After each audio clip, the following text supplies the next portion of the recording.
Every time Tyler came around, he stood by the big dining room window and asked the same question as if it were nothing more than idle curiosity. Where does your property stop? At first I thought it was small talk, a man noticing the fence lines, the aspen trees, the way the light fell over the hayfield. But the question kept coming, always choosing a different phrasing, always circling back to the same map in his head. Property line, boundary, where our land ended and the rest of the valley began. It was the kind of question a careful man asks when he's thinking of fences. It's the kind of question a calculating man asks when he's thinking about possession. My name is Robert. I'm a retired engineer. I run a modest ranch in Colorado. My wife, Linda, loved this place with a fierce tenderness. Her garden was the way she spoke to the world after she was gone. We kept to a modest life, the kind that doesn't shout its value. The acreage isn't flashy to look at, but hidden in the ledger and in the quiet of inheritance was something that made the land worth a lot more than people at the county fair might think. That value was part of why I paid attention when a man began to notice the map.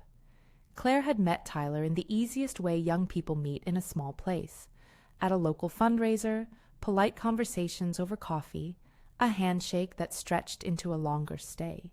He was smooth. He knew how to make a room feel bigger. He told Claire he was an investment advisor. That's how he introduced himself. He would bring small comforts, help with trivial farm things, flatter her in that slow way that always had her smiling. He charmed the family without appearing to notice any of our eccentricities. He asked about the property. He asked about the trees. He asked about the old truck and pretended to admire it. He said he loved the garden Linda had planted, as if paying attention to those roses meant he loved Linda too. He was careful to make his interest feel pastoral, affectionate, and ordinary. I am not a man given to paranoia. Engineers learn patterns. We see the weight of repetition. The 5th time he asked about the boundary, I stopped telling myself that curiosity could explain everything. The question began to feel like a probe. On the 6th time, he leaned over our kitchen counter and sketched imaginary fences in the air. It stopped being questions and became a design proposal in disguise. He asked about wills, about estate planning, offhand conversations that fit so neatly into his helpful smile. I could have confronted him. I could have told Claire to be careful and caused 1,000 small resentments that might never have shown themselves. Instead, I called a friend, Margaret, an attorney I'd known for years. Margaret listened without accusation. She respected that I wanted to protect my daughter without turning her life into a fortress. My concern is pattern, I told Margaret. It's not any one thing. It's how the questions keep coming, how neatly he phrases help as advice. She took it seriously. She made a professional suggestion and kept it concrete. Document, be prepared, and if evidence of deception appears, act. She didn't give me instructions on how to entrap someone. She advised caution and counsel. Then she recommended someone discreet, Patricia, a private investigator who'd done work in the county before. Margaret didn't relish the idea of tearing lives apart. She saw these things for what they were, a preventive measure for a family on someone else's radar. We hired Patricia. That word, hired, sounds harsh when you say it slowly, like an admission. But there was a point when hesitation becomes neglect. I wanted proof before I accused, for 2 reasons. First, I didn't want to ruin my daughter's wedding with a false alarm. Second, our law and our justice system move on facts. If there was something wrong, it needed to be caught in the clarity of real evidence, not in the fog of supposition. Claire was engaged. She was supposed to be walking down the aisle under the aspen leaves, holding that bouquet her mother had loved designing. I wanted her to have the day she dreamed. That's why I kept my movement measured. I didn't tell Claire about everything I suspected. I told Margaret and Patricia. I told them to be careful with their words around her. I told them to keep the investigation quiet. Patricia worked quietly. She made observations. She listened and compiled. People like her know how to sit in the background of a room and make notes until the picture resolves itself. She came back to me with details that fit like pieces of a puzzle. There were conversations that didn't belong to us, and recordings that felt like a betrayal of someone's best performance. The recordings were not explained to me as steps to follow. They were presented as facts that, once heard, did not fit any generous interpretation. One of the recordings made my skin go cold. It was Tyler with Marcus. Marcus was Tyler's friend, and later I'd come to learn he was the best man. They were in a hotel room talking about how to make things legal after marriage. They spoke about documents, about power of attorney in oblique terms, about moving money in ways that would isolate Claire from family oversight. Their language was careful because they believed they could cover their tracks. It was the kind of script con artists use, enough truth to sound plausible, enough omission to be dangerous. When I confronted Margaret with the recording, she put it in context for me without dramatizing the cruelty that trickery promises. "This is circumstantial," she said plainly, "but it's a very specific pattern. If you've got voice identification and corroboration, that's material." She proposed we collect what we could within legal bounds and let the law take its course when the time came. That's what we did. There were small formalities I settled after we knew there was reason to act. I adjusted account access that had been set up in ways that left the door open for undue influence. I updated legal paperwork so that a stranger's casual question couldn't become a paper trail that led to control. These were protective things, not punitive ones. We did them cautiously, because our aim was to preserve my daughter's choice, not to deprive her of agency. Even with the evidence and the preparations, I wrestled. There's a profound difference between protecting someone and deciding for them. Claire is a grown woman. She loves me in a way that trusts my judgment, but she also depends on her right to make mistakes. That is part of adulthood. The moral question was never whether to act. It was when to act, and how much of this to reveal in front of the people she loved. Exposing Tyler before the wedding risked turning my caution into a spectacle she would have to live with for a lifetime. Not exposing him risked something else entirely: the slow, legal strangulation of a life through paperwork and persuasion. She overheard enough in a hotel corridor to anchor our worst fears. She came to me and told me what she had heard, voice trembling. It broke me to hear my daughter express terror, because terror is a word I have to answer to. She had not been baiting a trap. She had not been seeking confrontation. She was caught between love and fear. She told me she didn't know what to do. She asked for time, and I gave her that, and the quiet of a plan. We believed in law, not spectacle. We also believed in readiness. So we prepared, not to ambush, but to be present with the facts.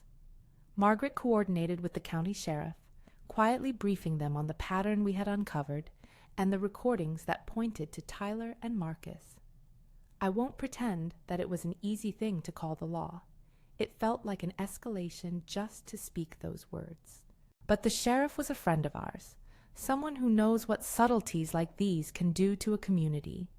He offered to have deputies nearby on the wedding day, under the pretext of providing respectful security for family members. The rehearsal dinner was the kind of evening that dances on the edge of ordinary and unforgettable. Tyler played the agreeable fiancé, attentive to Claire, polite to older relatives, a steady hand in the laughter. He was brilliant at being present. He had an actor's timing and a man's knack for turning attention away from what he didn't want noticed. Watching him from the corner of the room, I thought about the way he asked about the fence line the first time, as if mapping the future into words. It's impossible to describe that tension without staring at your own skin. You fold around it. You make your face do the things you learned in a quieter life. I kept close only enough to be supportive. I wanted Claire to feel loved, not supervised. She and I had a quiet understanding. She would tell me if she felt unsafe, and I would act only when she asked otherwise. The day before the wedding, she was calm enough. She laughed at small things and cried when she thought about Linda. The garden was a refuge. She held one of Linda's roses in her hand and said how grateful she was for all of us gathered there. On that small breath, I almost let the fear go. But there are moments where doing nothing is an act of omission. The evidence in Patricia's files was persuasive.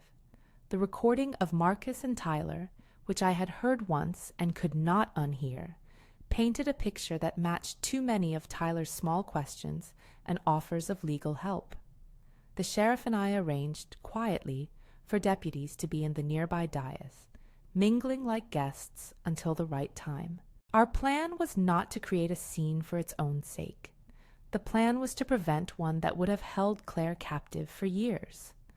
On the morning of the wedding, the sky over the ranch lay like a promise. The aspens shimmered in a way Linda loved, and the light made the garden look like a small, secret cathedral. People arrived in their best clothes and their best intentions. Claire's bouquet was arranged exactly like her mother would have done. Soft white blooms, tiny sprigs of rosemary, a ribbon that had belonged to Linda sewn into the stems. It felt holy to watch her hold it. That bouquet carried more than flowers. It carried the weight of memory and the quiet of a family who'd held on to the good parts of life. I sat in the front row, near enough to reach her hand. I looked at her as she looked at Tyler. In her face I saw youth and a kind of trust that people like me are put on this earth to protect and to respect.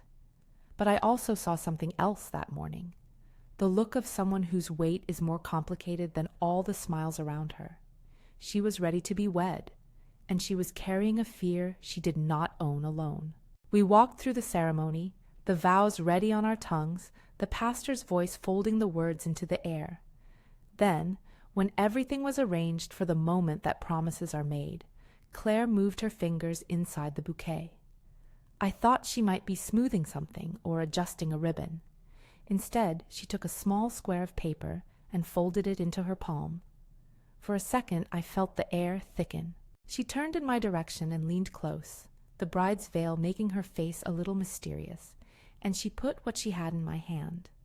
The paper was folded twice, thin enough to feel the edges under my fingertips. I opened it with the care you give a fragile thing and read the words she had scratched in a small, urgent hand. 3 words, small but heavy as a rock. Dad, help me. Here is the pivot we had built the life of planning for. In the split second my fingers touched those words, the room reduced to a ring of faces and the flicker of the aspen leaves. The pastor continued, but his voice began to recede into a background murmur. There's a clarity that comes when someone passes you a plea.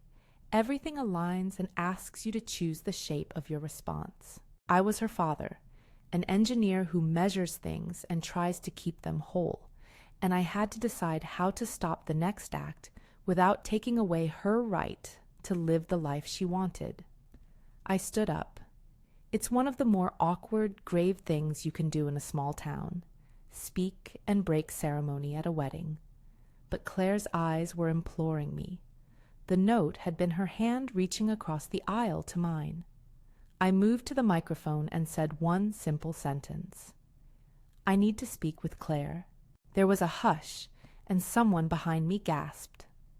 Tyler's face folded slowly into a confusion that turned steady, like a man deciding which mask to take off. Claire told everyone, with the steadiness of a woman who had been brave enough to be honest, what she had heard and what she feared. She recounted the things that had made her uneasy, that had whispered around the edges of her joy. She did not scream.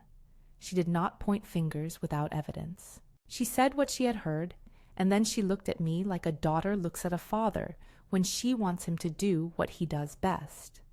Minutes later, deputies who had been nearby approached with a respectful firmness. They asked Tyler a few quiet questions, and then, in a moment that I still replay in my head and feel both relief and sorrow, took him into custody. Marcus was in the crowd and followed. The way it happened wasn't like a movie. There were not pyrotechnics or dramatic shouts. There was a simple legal clarity that presented itself. Arrest. A man who planned seams of life with a needle and thread was led away by officers whose job is to follow the law. Claire cried, and I went to her. There is no father's duty that is smaller in a moment like that. I held her hand and felt her tremble. We let the ceremony dissolve into the kind of raw honesty that only real life gives you. People gathered around, some in shock, some in quiet support. Friends from the valley came closer. Margaret stepped forward, steady as ever. Patricia, who had done the hard, discreet work of collecting the facts, stood at a respectful distance. I remember being struck by how many people weaved themselves into that instant like the threads of a blanket, making a place warm enough for Claire to begin to breathe again. The sheriff handled the immediate. He read the charges, the careful language of the law. I won't go into technicalities. This isn't a courtroom transcript. What matters is that the law took hold of the moment in the way we had hoped it would, based on evidence, not on rumor. Tyler and Marcus were taken into custody. The deputies were polite. The action was performed without spectacle. It felt like late justice, not vengeance. After that day, the story moved through its sequence: calls, statements, meetings with Margaret, and the slow, bureaucratic movement of charges and court filings. We were careful not to speak more than the situation required. I learned to let the justice system do its work and to keep my focus on helping Claire heal. She began therapy. She took time away from the social media noise and the local gossip, the kind that wants to fold drama into neat columns and sell it for an extra hour of attention. Healing takes a patient kind of attention. We tended to it like Linda tended the roses, with the right mixture of old tools, gentle hands, and consistent care. Claire decided eventually to move back to a quieter place on the ranch. She changed some accounts, and we adjusted our lives in ways that kept her independence intact. Those changes were not orchestrations of control. They were safety measures with the goal of preserving her agency. For a while, people asked whether she regretted anything, whether she would have married him but for our intervention. She told me once, in the quiet of Linda's garden, "I don't regret the love I wanted. I mourn the version of it that wasn't true." That line sits with me like a truth I did not expect to hear. Tyler and Marcus face charges. I will not invent their later legal twists, because that would be to claim certainty where the record is the accurate authority. The important fact is that the charges were real, the evidence persuasive, and the legal system engaged. That, of course, does not repair all the damage that false intimacy leaves behind. It does not fix the ways trust gets knotted up inside someone. But it does offer the possibility of accountability, which matters more than pride. In the months that followed, the ranch became our place of repair. Claire took the long road back to herself. She worked in the garden, something that felt like prayer to her, hands in the earth beside the small graves of memories that had once seemed unbearable. We fixed fences and painted the old truck.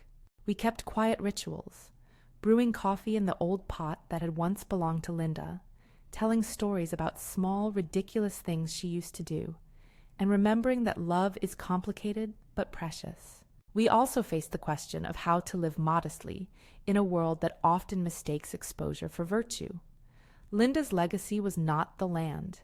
It was the way she taught us to be content with things that are true and meaningful, and not designed for spectacle.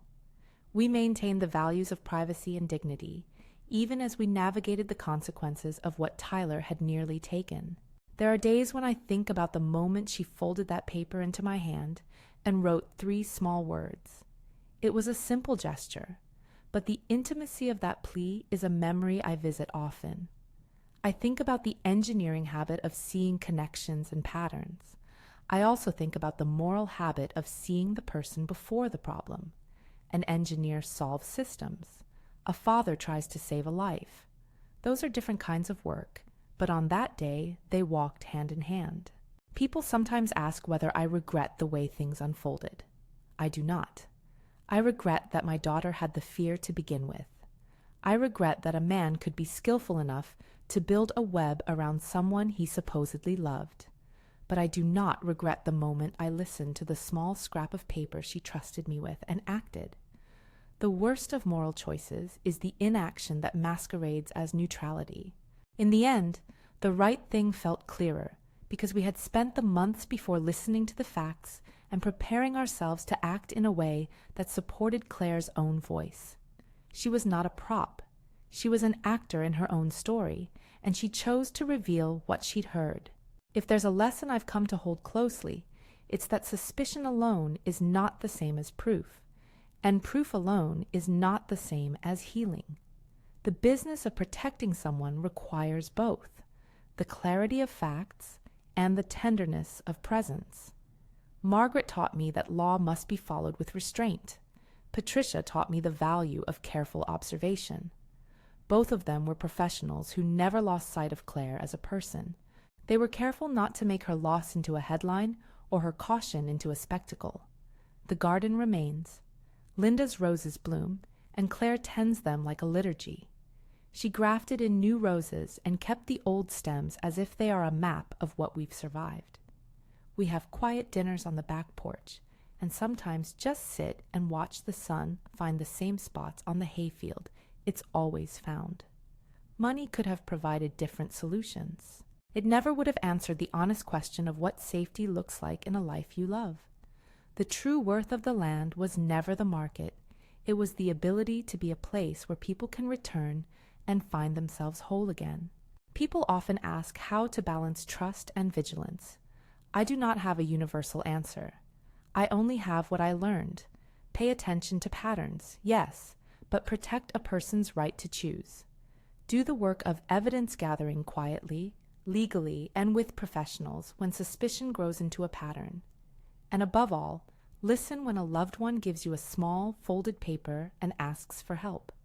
Those moments are both fragile and decisive. Claire has rebuilt in a way that suits her. She did not build a new life on the ruins of betrayal. She built it on the recovered truth about what she had almost lost. She learned painfully that some people can lie with such ease that their lies feel like devotion. She also learned to recognize the people who loved her in steady, unshowy ways, those who stayed to help weed the garden and paint the porch, and listened to her tell the same story until it felt less sharp.